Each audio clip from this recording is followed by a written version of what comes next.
But I want to talk about the NFL draft because we haven't done this on the show yet.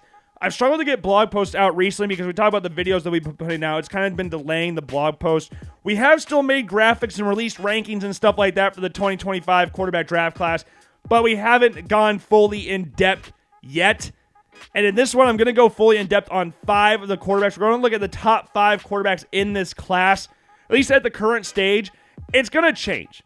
I'm sorry, you might like the order right now, but it's going to change.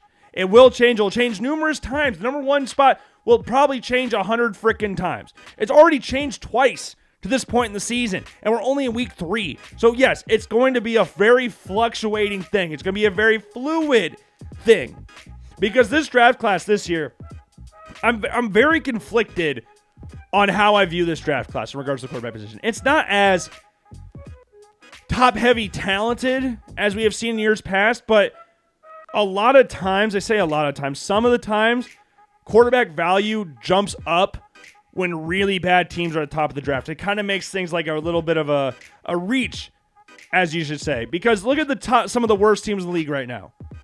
Like the Giants, the Raiders. Like those are 2 teams right there off the top of my head. You could go, yeah, they should take a quarterback first. And then you got a team like the Carolina Panthers, which should be very interesting if they do draft a quarterback this year. The Cleveland Browns are a team to look at a quarterback this year because of the fact we don't know what's going on with Deshaun Watson. Kevin Stefanski was just made aware of the new allegations around Deshaun Watson. So there's a chance they go after a quarterback in this draft as well. So with those teams possibly all looking for a quarterback, and the Titans could be a team up there too. I'm not guaranteeing anything about these teams are going to draft a quarterback, but they're just options for teams going into this offseason. For quarterbacks going into this offseason, I meant. But that struggle like that with teams that have Daniel Jones, Gardner Minshew's, like quarterbacks like that will push these quarterbacks up draft boards.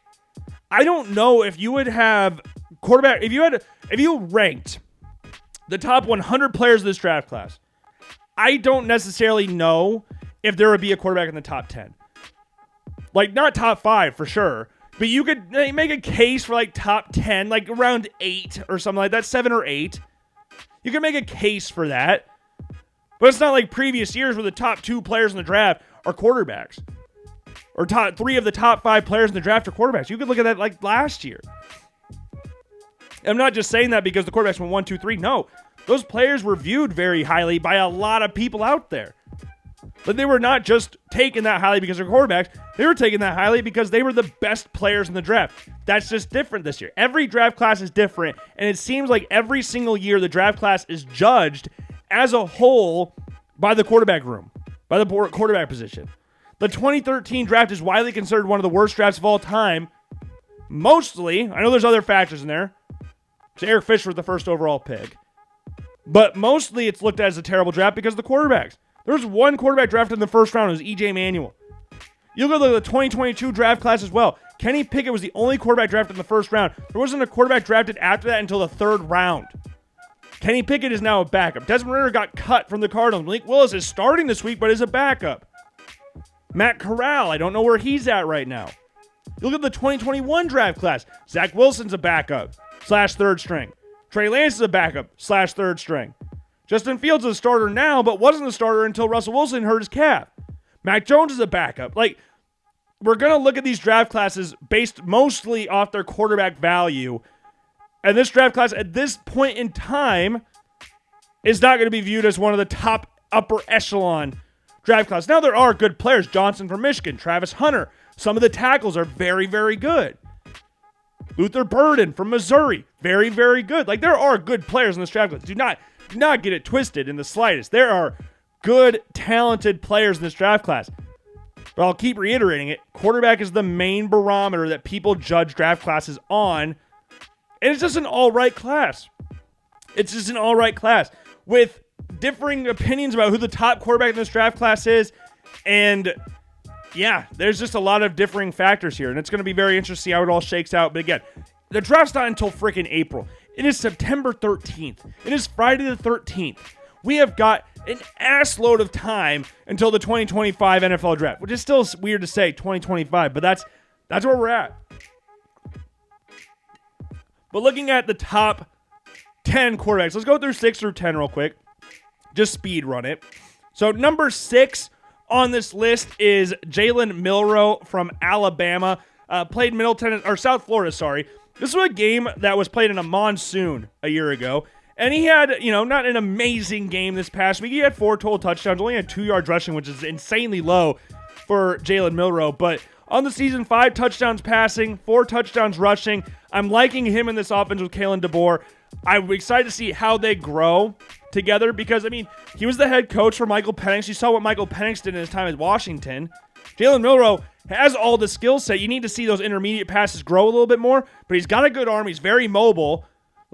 He's got the tools you want. Let's just see him put it together long term. Jackson Dart had an insane game week 1. Had a more, I almost said dumbed down, a little bit more of a quiet game 2. I guess you could say in that quiet game 2, still saw him throw for 377 yards. But, he threw 5 touchdowns last week and had 1 rushing touchdown. This week, he only had 2 touchdowns. So I guess quiet week in a weird way. But on the season, 795 passing yards. 795 in 2 games with 6 touchdowns. 5 in week 1. I don't care if it's against Furman. I don't care if this week was against Middle Tennessee State. It's still impressive stuff, and I'm intrigued to see how they look going into conference play. Number 8, moving up 1 spot, is Garrett Nussmeier against Nichols. Nichols scored 21 points in this game, but we're not talking about LSU as a team. We're talking about Garrett Nussmeier, the quarterback. 44-21 was the final. 6 touchdowns, 302 yards. The most touchdown passes out of everybody in this week for this 2025 draft class. I like Garrett Nussmeier, even though Brian Kelly threw him completely under the bus after the USC loss. Does not matter. 8 touchdowns on the season so far. I like him a lot. I like Garrett Nussmeier a lot, and I wouldn't be surprised if he just keeps on going up. Number 9, Connor Wegman, who had one of the most atrocious week 1 showings with the most hype I've seen in a very long time. I bought into the hype. He barely played last year. I believe it was a foot injury that saw him miss the rest of the season after week 3 or 4. So he didn't play a whole lot. But there's a lot of stuff to like there. And going into the game against Notre Dame, national television at home, and he puts up an absolute stinker. I understand Notre Dame's defense is good, but this is the same Notre Dame team that just got beat by Northern Illinois. So obviously not as good as Notre Dame team as we initially thought they were.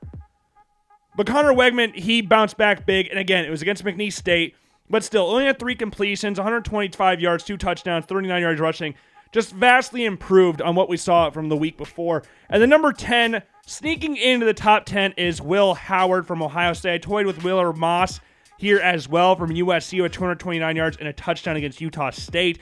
Obviously looked really good against LSU week 1 as well. But Will Howard, I like the size. I like his running ability. He didn't have an insane number of rushing attempts or yards in this game, but I think there's potential there. 292 yards passing with a touchdown in there, with also a rushing touchdown against Western Michigan.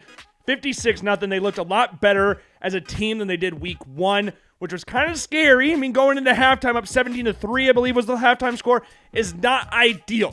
You don't really want to see that kind of stuff, but they bounced back. They played better this week, and they're going up on a bye this week. So unless somebody absolutely blows me away this week, Will Howard will probably enter next week at number 10 as well, because you can't really move him up if he didn't play. Now, it would take an astronomically bad performance for someone to drop out of this and him move up a spot if he doesn't play, but still, regardless.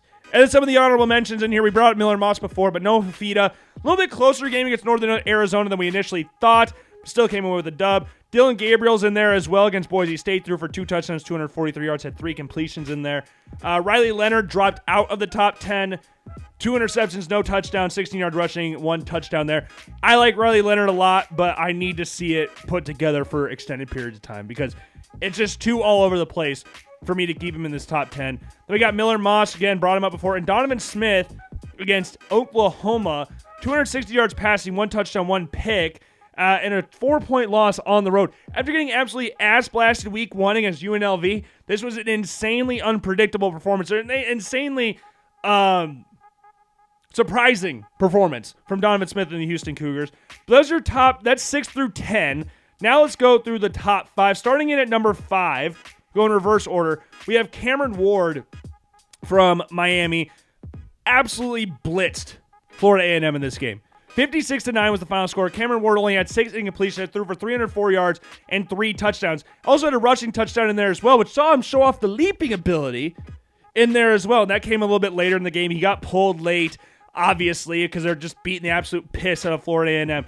But there was one play that I thought was really funny. Cameron Ward threw to Xavier Restrepo. It was down the right hash. This was in the first quarter, Miami's second drive of the game. I don't think Restrepo got into even first gear. It was basically like they were doing one of those warm-up plays where he's kind of just jogging. Cameron Ward just tries to lead him down the field. That's what the play looked like. He didn't get touched. There was no fear from anything of him getting touched in the freaking slightest. It was basically a practice rep for Miami. And yeah, he had 3 touchdowns coming all in the first half. I believe he had one come early in the second half. We saw him make some plays on the run as well, like early on in the second half. I think it was the first play of the second half, actually. Rolling out to his right, scrambling around a little bit, delivering a nice ball down the near sideline as well, which is very nice to see. Yeah, we saw him throw to Jacoby George as well in there, get an 18-yard pickup in there. And then his touchdown was nice little, I believe. Hold on. Oh, that was his rushing touchdown. Where was his third was it just a check down? Oh, think it was. Where was the third touchdown? Why am I not? There's the rushing touchdown in there. Okay, I have 2 touchdowns in here. Where was his third passing touchdown? Oh, yeah. I forgot about it. He threw it to Chris Johnson Jr. He checked it down to Chris Johnson Jr. Or threw it in the flat to Chris Johnson Jr. I don't like that. I don't like that there's kids of players I grew up watching. I don't like that in the slightest. That needs to stop. Okay? I'm not old enough for that. I do not need to see Chris Johnson Jr. scoring a touchdown for Miami. I don't need to see that. Okay? Okay, got it? No, we don't need to see that anymore. But he comes in at number 5. There was a case for me to move him up to number 4, but I just kept him at number 5 because against Florida A&M. He still looked great. He had a great week last week against Florida. Last week against Florida, he looked really good. We saw him throw 3 touchdowns in that game as well. Also threw an interception, but that's not important here because they absolutely beat the brakes off of Florida. Yeah, Cameron Ward's a beast. We've talked about it in the show a lot since even before he was at Washington State. We talked about when he was at Incarnate Word here on this show. You can go back and find those old podcast clips of us talking about Cameron Ward at Incarnate Word, and he's balling out in Miami. We've always known he's got the talent. It was like we talked about with Jalen Milroe, but to a more extent, because I think Cameron Ward is more talented than Jalen Milroe, it was just, can he put it all together consistently? We saw some insane flashes while he was at Washington State, but just not consistent enough at times. Some insane throws, insane placements, but then sometimes he could force the issue a little bit. And since if he tones that down a little bit, no reason he couldn't be a top 10 pick in this draft. No reason he couldn't be. Because this is exactly what we said at the beginning of the season, that he could be, that if there was anybody likely, it was going to be Cameron Ward was that Jaden Daniels of this draft class. Where the guy who was vastly experienced, very talented, everybody knew the talent, but can he put it all together consistently? And if he does, he's going to be one of the top options of the draft and a top option for the Heisman Trophy as well. Right now, is he the favorite? Because you can look at Genty at Boise State, who has 9 touchdowns in 2 games, but unfortunately he plays for Boise State. That's going to hurt in the Heisman candidacy. That's going to freaking hurt. As much as that pains me to say, it's going to hurt. Caleb Johnson Heisman, question mark? No, I'm joking. But Cameron Ward's had a very good season so far. Next one on this list is number 4, Drew Aller. We dropped him down 1 spot from week ago. He's number 3 after the win against West Virginia. This one in a weird-ass game against Bowling Green. Weird-ass game. Penn State kind of sleptwalk in this, and West Virginia, that was a good win against West Virginia. Morgantown's not an easy place to play. It's a very rough place to play. And Drew Aller played well. So I would imagine there was somewhat of a drop-off going into this week just because of the fact that you had such a good win last week that you're going up against Maxwell. You feel like you could sleepwalk through it. But Bowling Green's got some players. And Drew Aller, 2 touchdowns in this game, also had interception. That interception was rough. Not gonna lie, the interception was rough. Kind of forced it to the back corner of the end zone, double coverage, underthrew it. Easy interception. I wish the receiver made more of a play on the ball to try and break it up. I'm not saying to come down with a catch or anything, but at least try to break it up. And Drew Aller had some moments in this game. Some moments that he missed, some moments where he looked really, really good. His touchdown throw to Singleton in the second half was a very nice throw. Very nice throw. He's got the arm talent. There was a throw that he had down the far sideline that looked really, really good because he can fit the ball in all the windows. Because if you're talking about arm strength in this draft class, Drew Aller probably has the strongest arm in the class. At least he puts the most zip on the football, if that makes any sense. But there's a lot of fine-tuning to do. If he can fine-tune enough, he's a very talented quarterback. Very talented thrower of the football. Not an insane mover, but not a liability as well. And he's a freaking massive dude as well. But again, there's moments he needs to clean up. Like early in the game, he threw the ball down to Tyler Warren, who was like his main guy throughout the entire game. Tyler Warren ran like a wheel route down the far sideline. Allard threw it to him. He was wide open, threw it back shoulder. It would have been a great throw had a defender been on him. The problem was there was no defender there. So that's the kind of throw you want to see him ease into the receiver and just have him walk into the end zone. That's what you really want to see. But again, him and Tyler Warren, they had multiple opportunities. You saw him hitting up the seam later in the game for 22 yards. Like, he had some good moments in this game, but they were down 17-7. That was very weird. That was very, very, very weird. And we saw him hit Amari Evans for a 29-yard touchdown in there as well.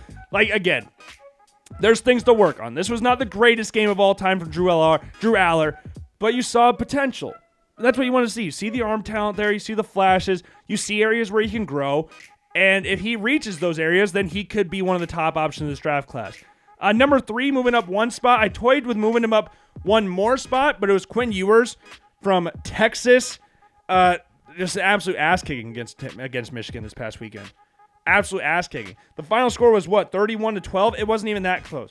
Like we said on Wednesday's show, this was a lot like watching the Michigan versus Washington game in the national championship, where Michigan just ran the ball, punished them, beat the crap out of them the entire time, and easily cruised to a national championship victory. This game could have been worse. This really could have been worse. Quinn Ewers had 3 passing touchdowns in this game, and it basically was just, he could have stepped back in the pocket and looked at every receiver about 4 or 5 times before delivering the ball, and still would have been fine. Still would have been fine. Like, it's really fun. Like, he had a 33-yard pass to Isaiah Bond that went for a first on 3rd and 13. Now, he got kind of lucky. The safety was going in more for a hit than actually going for the ball, because it might have been an interception had he actually made a play on the ball. But, hey, ifs, buts, and maybes, right? That's how it works. That's how it works. But Ewers had a touchdown pass, nice little 21-yard touchdown pass to Gunnar Helm, sorry. He had a 22-yard gain from him on the little dump-off pass.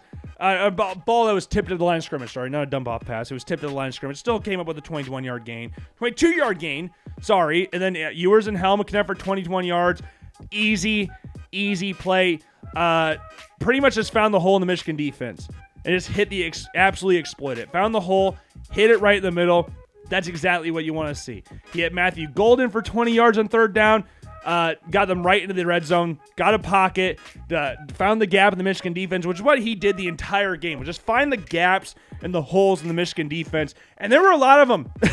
Wink Martindale did not have the greatest game calling of all time. But again, Michigan just Texas beat the crap out of them. Michigan was tired. They were dead. And Quinn Ewers and co took absolutely advantage of it. And you look at the throw, like his touchdown where he rolled out to the left. Like stuff like that. It's not a very long throw, but it's a more difficult throw than what he made it look like. Rolling out to your left is not easy, especially in the line, like in the red zone, especially within the 5-yard line or the 10-yard line or whatever, because you condense the field. You condense the field a lot, so it gives you less room to work with. So you have to be damn near perfect with your throw. And Quinn Ewers rolled out to the left, switched his shoulders, threw a ball towards the front pylon, put it away from the defender, put it towards the sideline, towards the front pylon. Easy touchdown for Texas. And yeah, again, I toyed with the idea of him going up to number 2, but for now, we'll just keep him at number 3. I saw a mock draft the other day that him going first overall in the draft. I think that might be a little rich at this point in time, but hey, by the time April rolls around, I wouldn't be too shocked at this point in time, just based on, like I said before, need.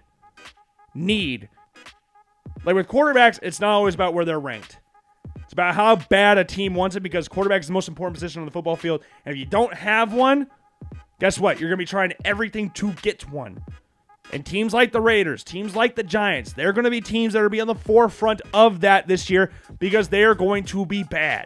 They are not going to be good football teams, and they're going to be looking at quarterbacks. I highly doubt the Las Vegas Raiders will go into next season with Gardner Minshew and Aiden O'Connell as their quarterbacks. I highly doubt that.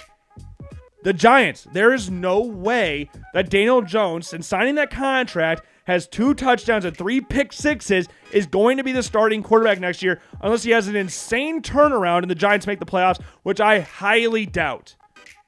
They are going to draft quarterbacks. And moving on to number 2 on this list is Shedeur Sanders. Remember, he was number 1 last week after that nice performance against North Dakota State. But this week, he drops down. Colorado could not do anything. Like we said with the Michigan-Texas game, this game could have been worse as well. It was 28-10 was the final. Shedeur Sanders had 1 passing touchdown, 1 interception in this game. And the interception kind of was a touchdown as well. Threw a pick 6. And it was on a curl route from the end zone, which I think is a ridiculous play call to begin with. Why are you throwing a curl route when your back is against your own end zone? But what was made it worse was Shedeur's really late on the throw. Really late. And curl routes, for those of you who don't know, they are all about timing. Curl routes and comeback routes are all about timing. A lot of routes are about timing, but none more so than curl routes and comeback routes. Because if you throw those late and the defender has enough time to react, more often than not, if they pick that off, they are going to score. Because what's going to happen? The receiver is waiting for the ball. The defender comes back down, has enough time to regain their traction, and go back downfield. They jump on the ball. Who the hell is catching them? The standstill receiver? No. The offensive lineman? Hell no. Like, the only way it doesn't score is if he somehow gets tripped up or the turf monster gets him. Those are the only ways they usually do not score. But if it's a situation like this where it's so late, if the defender has enough time to react, guess what? It's going to end up in a pick 6, and that's exactly what happened. Now, Shedeur Sanders did have some nice plays throughout the game as well.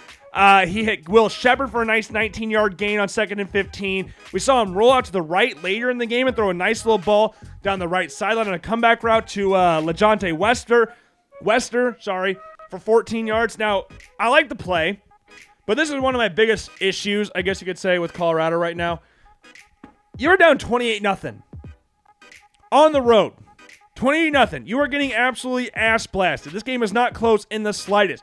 Why are you turning to Nebraska's bench and signaling first down like you did something? You didn't. And guess what? Wester did end up scoring in the game. He did get the touchdown that they eventually got. But guess what? It didn't make the game really that much better. Game ended up being 20-10. Now, it was a good throw from Shedeur Sanders. It wasn't like an insane throw. They got I believe a targeting call. I don't remember if it was officially ruled as a targeting or not, but they got a penalty that moved the ball up the field. They got it at 5. Nice little out route by Wester. Nice placed ball from Shedeur Sanders as well. But, man, Shedeur Sanders' draft stock is going to be something to watch as the rest of the season goes on. And it has nothing to do with talent. Shedeur Sanders is one of the most talented players in college football. That's not even a question. Shedeur Sanders can freaking play. He is one of the best quarterbacks in college football, and it's not just because his dad's the head coach of Colorado. He could start for damn near every single team in college football. There's obviously some exceptions like Georgia or Texas. Maybe they would say, or would take Carson Beck and Quinn Ewers over him. But more often than not, out of 132 college teams, he starts for 130 of them. Guaranteed? Maybe. Maybe there's some I'm forgetting about, like Miami with Cameron Ward. Maybe they want to keep Cameron Ward there. Like, the talent is easily there for Shedeur Sanders. Talent alone, he's a locked top 10 pick. But like we talked about on Wednesday's show, with the offensive line situation, where he's talking a lot and never really that positive towards his team, that's going to hurt. That is going to hurt his draft stock. I'm not sitting here and saying he'll fall to the second round or anything, but hey, Will Levis went into the draft in 2024, or 2023, thinking he was going to get drafted 4th overall by the Colts. He ended up being the 2nd pick in the 2nd round. Like, crazier things have happened. Like, people didn't like how confident Will Levis was at the combine, because he said he had the strongest arm in the draft and he was going to show it. They didn't like his arrogance, his cockiness. Is the same thing going to happen to Shedeur Sanders? Now, Shedeur Sanders, again, is more talented than Will Levis. I think Will Levis does a lot of things, did a lot of things in college that people liked in regards to development, but the NFL, it hasn't clicked together yet. He has a very good arm. He's very athletic as well, but it hasn't clicked at the NFL level yet. Shedeur Sanders has all the talent there. He's not as athletic as Will Levis, but he's got a great arm. But I could see some teams questioning his attitude. So we'll have to wait and see on that. But again, we're only in September. The draft's in freaking April. A lot of things can change going into that. And number one is he was number one at the start of the year. He dropped to number 2, and now he's back at number 1. Again, this is a very fluid chart. It's Carson Beck. They played Tennessee Tech this week. He threw 5 touchdowns. It was easy. He threw a touchdown in his first pass of the game. Very first play of the game for Georgia. Nice little pass to Dylan Bell. They had a very nice punt return, 22-yard pass to Dylan Bell for the score. There's not really a whole lot to talk about with this game. It was just Georgia playing an FCS school. And Carson Beck played like he was playing in FCS school, like he was the starting quarterback for the Georgia Bulldogs, who have won 100 straight regular season games. That's how this game went. There's literally nothing else to talk about this game. You could have predicted this game as easily as you could predicted the Bills-Dolphins game. It's Georgia playing an FCS opponent. Unless something insane happens or Bain walks out on the field and they're blowing up the field, Georgia's going to win this game. And it did. And Carson Beck made it look very easy. We saw him get pulled, I think, late in the third quarter, early fourth. I can't remember exactly. But yeah, Georgia, they kicked Clemson's ass last week. They kicked Tennessee Tech's ass this week. They play Kentucky this week. Kentucky plays them kind of tough. It's at Kentucky. They got Brock Vandagriff at quarterback, former Georgia Bulldog. So maybe they're super motivated. It's a night game. I've seen Kentucky win some ridiculous games at night before. So maybe they pull one off here. Maybe they pull off an insane upset against the Georgia Bulldogs. I don't really see it, but you never know. And that's for the other quarterbacks in the top 5. So we said Carson Beck and Georgia play Kentucky. Shedeur Sanders and Colorado take on Colorado State on the road. This was an awesome game last year where Colorado won in overtime.